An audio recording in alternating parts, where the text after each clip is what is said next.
নমস্কার বন্ধুরা, আপনাদের সবাইকে স্বাগত লেটস গো ট্রাভেলে। আজকে আপনাদের আমি নিয়ে এসেছি এমনই একটি দুর্দান্ত জায়গায় যা প্রকৃতির সৌন্দর্যে ভরপুর। তো বন্ধুরা, আমি এখন আছি মধ্যমগ্রাম আর বারাসাতের সন্নিহিত অঞ্চল মাকড়সা পুকুরে। এটা মাকড়সা পুকুরের বাইরের দিকটা। মাকড়সা পুকুরে আপনাদের আসতে হলে, যদি আপনারা কলকাতা থেকে আসেন তাহলে শিয়ালদা থেকে ট্রেন ধরে মধ্যমগ্রাম স্টেশনে নামতে হবে।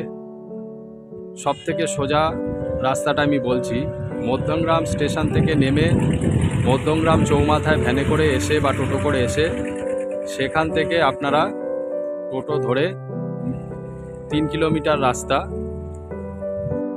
আপনারা এই মাকড়সা পুকুরে নামতে পারে। এটা যদিও মাকড়সা পুকুরের পেছন দিকটা দেখাচ্ছি বন্ধুরা।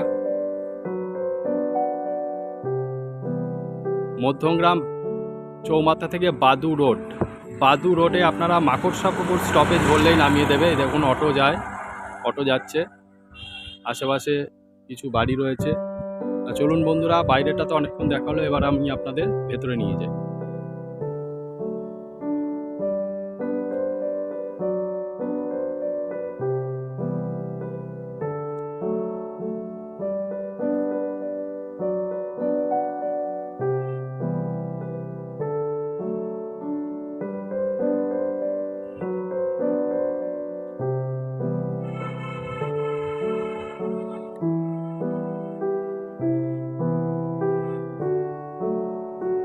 যারা ভিডিওটি দেখছেন তারা নিশ্চয়ই উপলব্ধি করতে পারছেন যে এটা একটা দুর্দান্ত পিকনিক স্পট।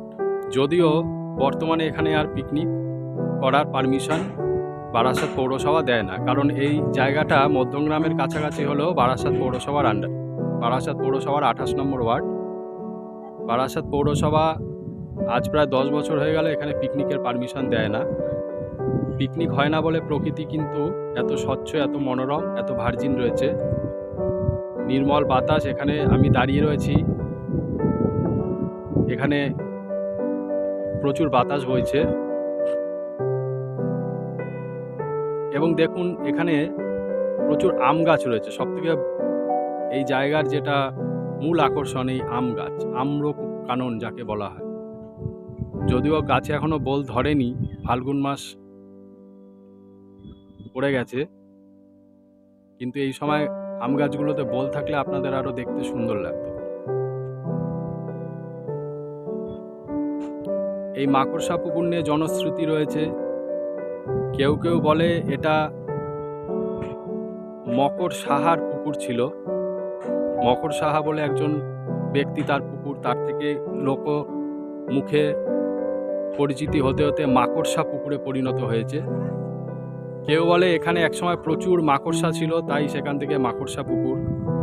যদিও জনশ্রুতি বিভিন্ন রকম, কিন্তু সঠিক তথ্য কিন্তু সেইভাবে কোথাও পাওয়া যায় না। এই পুকুরের কিন্তু গভীরতা একদমই বেশি না।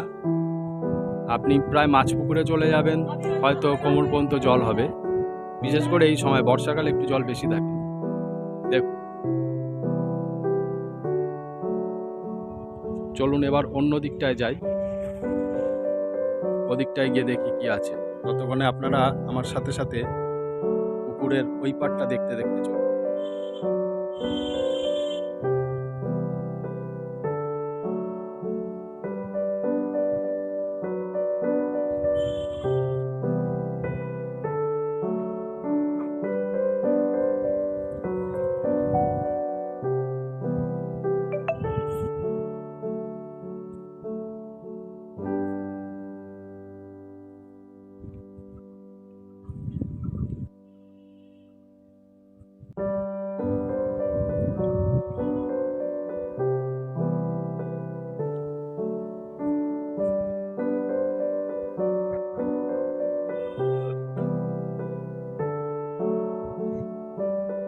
এই জায়গাকে ফটোগ্রাফারদের বা ভিডিওগ্রাফারদের স্বর্গ বলা যেতে পারে।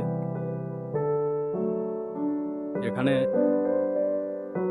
ফটোগ্রাফির সমস্ত উপাদানই মজুদ।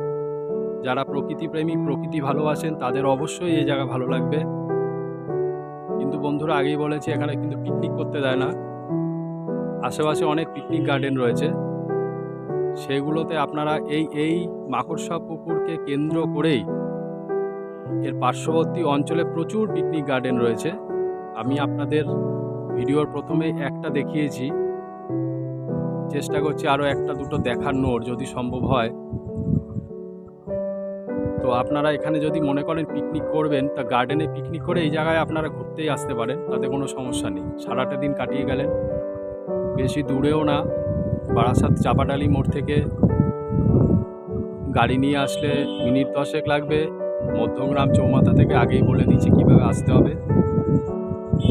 আর নির্ঝঞ্ঝাট জায়গা দেখুন, শহরের সন্নিকটে এত মনোরম জায়গা যে আছে আপনারা হয়তো অনেকেই জানেন না। তা আমার ভিডিও দেখে যদি আপনাদের ভালো লাগে, আপনারা অবশ্যই এই জায়গায় আসবেন। দেখুন, একটা খড়ের গাদা রয়েছে, মেইনলি আম গাছই রয়েছে। চলুন আমার সাথে সাথে এবার এই পাশটা একটু দেখুন। আপনারা পুকুরের ওই পাশটা দেখিয়েছি ইতিমধ্যেই। বাবা, এখানে দেখুন কতগুলো কলা গাছ হয়েছে, অনেকগুলোই কলা গাছ আমরা দেখতে পাচ্ছি। তো বন্ধুরা, এখানে দেখুন আবার এখানেও কতগুলো কলা গাছ।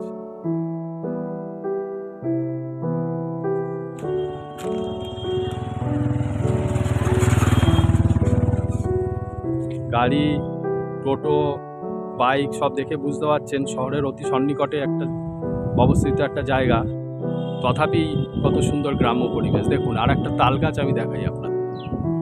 এই দেখুন, তাল গাছ, সব গাছ ছাড়িয়ে এক পায়ে দাঁড়িয়ে, সেই হচ্ছে আমাদের এই এক পায়ে দাঁড়িয়ে থাকা তাল গাছ। আর একটি তাল গাছ, জোড়া তাল গাছ, সব গাছ ছাড়িয়ে এক পায়ে দাঁড়িয়ে, উপরি পাওনা দুটো প্রাচীন। চলুন বন্ধুরা, এবার আমি আপনাদের আর একটা পিকনিক গার্ডেনের সামনে নিয়ে যাচ্ছি।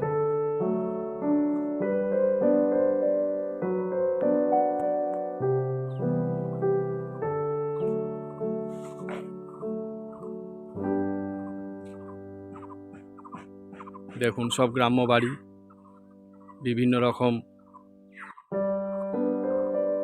হাঁস বা গ্রামের যেগুলো আমরা দেখতে পাই সেগুলো দেখা যাচ্ছে, মুরগি, হাঁস ইত্যাদি। কল, বাচ্চারা স্নান করছে। এ দেখুন, এখানে একটা পিকনিক গার্ডেন রয়েছে, একান্ত আপন, চন্দনাটি কাঠোর, মাকড়সাপুকুর, বারাসাত।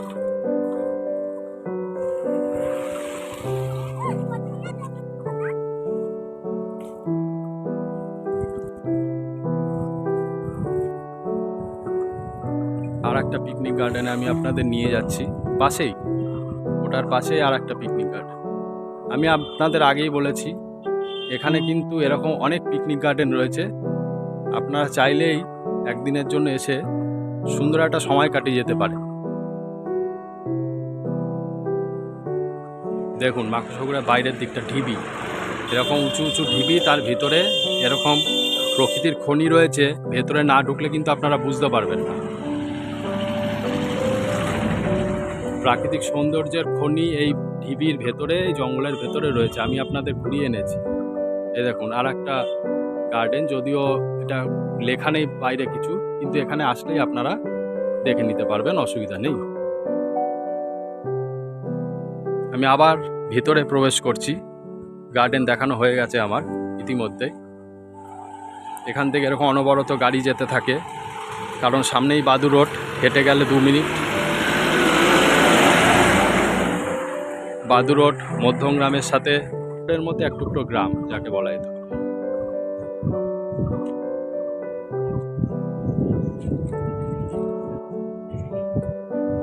তো বন্ধুরা, যারা এখানে আসেননি কোনো দিন, বা আসতে পারেননি, বা সমস্যায় আসতে পারবেন না, আমার সাথে আশা করি আপনাদের ঘোরা হয়ে গেল। আমার এই ভিডিও তো তৈরি করার সার্থকতা এখানেই যে এত সুন্দর প্রকৃতিকে আমি সবার মাঝে তুলে ধরতে পারলাম। তো আশা করি আপনাদের ভিডিওটা ভালো লেগেছে। যদি ভালো লেগে থাকে বন্ধুরা, তাহলে অবশ্যই আমার ভিডিওটা লাইক করবেন, সুন্দর একটা কমেন্ট দেবেন, আর অবশ্যই ভিডিওটা সাবস্ক্রাইব করবেন। সাবস্ক্রাইব করে বেল বাটনটা প্রেস করবেন নোটিফিকেশান পাওয়ার জন্য। আর আমার এই চ্যানেল সাবস্ক্রাইব করলে, লেটস গো ট্রাভেল এই চ্যানেল সাবস্ক্রাইব করলে আপনারা এরকম অফবিট স্পট, যেগুলো হয়তো কেউ আপনাদের আগে দেখায়নি বা দেখাবেও না, অথচ হাতের নাগালেই রয়েছে, সেগুলো আমি আপনাদের সামনে উৎসাহিত হয়ে তুলে ধরতে পারবো। নমস্কার।